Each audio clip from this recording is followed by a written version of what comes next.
今回は、開発者たちが意図的に作成したジョークカードについてまとめてみました。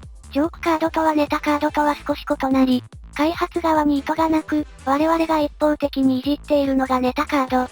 開発側が意図的にデザインした面白カードがジョークカードとなります。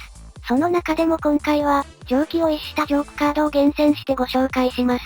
デュエマもついにここまで壊れてしまったかと、引退勢の方々も楽しめるような動画だと思いますので、ぜひ最後までご覧ください。それでは、早速参りましょう。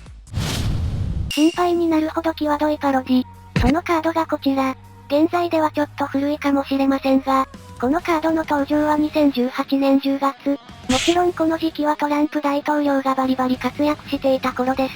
このカードを知った当時の DMP は笑うことはできず、国際問題に発展しかねない事態に恐怖していたそうです。トランプ大統領をゴルゴ13で破壊できるゲームは、後にも先にもデュエマだけ。新世界秩序を打ったら、トランプ大統領がバウンスされてしまうのもデュエマだけ。レジスタンスにも屈しないトランプ大統領はさすがですね。能力は正直微妙です。っていうか弱い。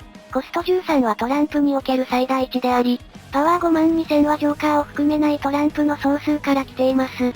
そしてパワーが52000のため、このクリーチャーがワールドブレイカー持ちなのは至極当然なのですが、モデルがモデルなので、ワールドブレイカーが笑えない冗談に捉えられてしまう危険性があります。カードに香りがついている。そのカードがこちら。2012年のコロコロの付録で登場したこのカード。なんとデュエマ史上初の香り付きカードであり、その香りはお察しの通りカレーでございます。種族もカレーパンとどこまでもカレー尽くしのこのカード。意外とカレーの香りが強いため、他のカードに移らないよう注意が必要です。当初はそんなネタカードとして登場したこのカードが、なんと後にグレンゾルゲというデッキとの相性の良さが発見され、瞬く間に環境トップのデッキに採用。ネタカードがある日突然凶悪な即死コンボデッキのパーツになりました。なんとも皮肉な話でございます。もちろん現在はそのコンボが死んだため、このカードの価値も元に戻っています。ちなみに再録されたこのカードは香りなしとなりました。カード名が単なる一般名詞。そのカードがこちら。なんと2016年のカレンダーがそのままカード化。3月なら3コストパワー3000と、対応する月に応じてコストとパワーが比例していきます。だとすると1月は1コストパワー1000というスペックとなるため、かのブレイズクローを超える最強の1コストカードになるかと思いきや、そういった実用性の高さを危険視してか、1月だけ唯一攻撃できないというデメリット持ち、さらにこのカードが一般販売されたのは2016年1月30日。そのためこの1月に関しては、登場からわずか2日間しかカレンダーとしての役目を果たせませんでした。あまりにも闇が深いこのカード。ちなみにこのカレンダーに使用したイラストは、切り札勝負時代に店舗配布していたカレンダーポスターの有用のため、その懐かしさにコレクションしている方もいるのではないでしょうか？イラストがない。そのカードはこちら。多くのプレイヤーに衝撃を与えたウルトラ男が、さらなるパワーアップを遂げて帰ってきた姿。5色レインボーで多数の種族を持ち、歴代キーワード能力の博覧会状態となっているカード。ただしブロッカーは有しておりません。あまりの能力の多さにイラストがない前代未聞の仕様。登場時は全 DMP を驚かせてくれました。能力を一つ一つ見ていくとどれも弱くはなく、このアルティメット男、ちゃんと強いのがポイント。ブロッカーがつかなかったのもそういった配慮があったからかもしれません。なぜかワールドアイドルという新しい種族が設けられており、その新種族の詳細や、なぜアイドルなのかは一切不明。イラストがないゆえに姿が確認できないため、ある意味正体不明のアイドルに見せられた一部の DMP が、いつかフルフレームイラストなどでその姿が公開される日を、今もなお祈り待ち続けているとか。プレイ時の環境を参照するカード。そのカードがこちら。どういうことかというと、カードの能力を使用する際、その時の曜日、時間帯、気象情報が重要なファクターになっているカードとなります。こういうクシャルダオラ。プレイ時にその地域に風に関する注意報及び警報が出ていれば、このカードを選ぶことができなくなります。風に関する注意報及び警報といえば、風雪注意報、暴風雪警報、強風注意報、暴風警報、竜巻警報が該当します。また、特別警報という段階も存在しますが、そんな時はもはやデュエマをしている場合ではありません。直ちに避難してください。開発部の守護者ミッチー。相手のクリーチャーが午後6時から午前8時の間にバトルゾーンに出た時、このクリーチャーはそのクリーチャーとバトルします。このカードは開発部の守護者という設定と、開発部であるウィザーズ社の終了時間外である、午後6時から午前8時をミッチーが守るという設定から来ています。ほとんどの子供たちには無縁の時間であり、さらに大会では、こうした時間を参照する能力が使用禁止の場合がほとんどであるため、正直あまり使い道はありません。ロックマンエグゼ&カッタ。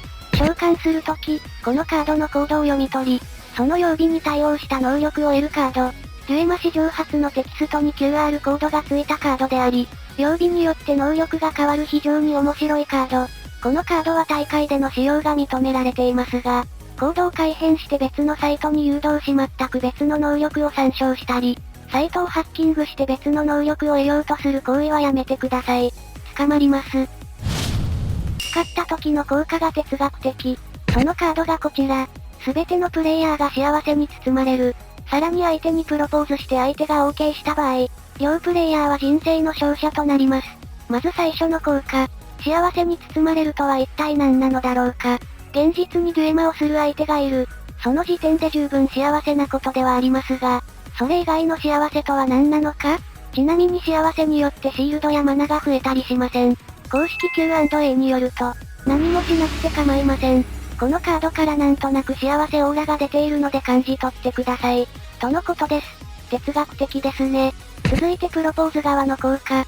こちら同性に対しても問題なくプロポーズが可能です。そして相手が OK した場合、人生の勝者となるとありますが、人生の勝者と定義がやや曖昧です。これに関しては自分なりの答えを持つ必要がありますね。ちなみに人生の勝者になるだけであり、ゲームの勝者とはならないため、デュエルはそのまま続行となります。登場前からプレミアム殿堂。そのカードがこちら。能力は非常に強力なものではありますが、このカードのすごいところは能力だけではありません。なんとこのカードは登場7日前にプレミアム殿堂に指定されています。プレミアム殿堂入り、通称プレドノとは禁止のこと。つまりデュエマ初の発売前にプレミアム殿堂指定されたカードとなります。さらにこのカードのプレデンが発表されたのは、施行日の前日である2020年1月17日のコロコロ生配信でした。つまり名前の通り本当に緊急でプレデンに指定されたカードとなります。この登場7日前にプレデン指定という記録は現在も破られておらず、先ほどデュエマ初と申しましたが、おそらく TCG 業界でも史上最速記録となるでしょう。ちなみにジョークカードとして登場したこのカードですが、立派な公式カードになりますので、殿堂ゼロというルール化においては問題なく使用可能となります。以上が、開発側が意図的に作成したジョークカード。その中でも特に常軌を逸したものをまとめてみました。いかがだったでしょうか？デュエマには他にもたくさんのジョークカードが存在しています。我々ユーザーを飽きさせない素晴らしい取り組みと言えるでしょう。他にも面白いジョークカードや、裏話なんかあればぜひコメントで教えてください。ここまでご視聴いただきありがとうございました。よかったらチャンネル登録や高評価で応援よろしくお願いします。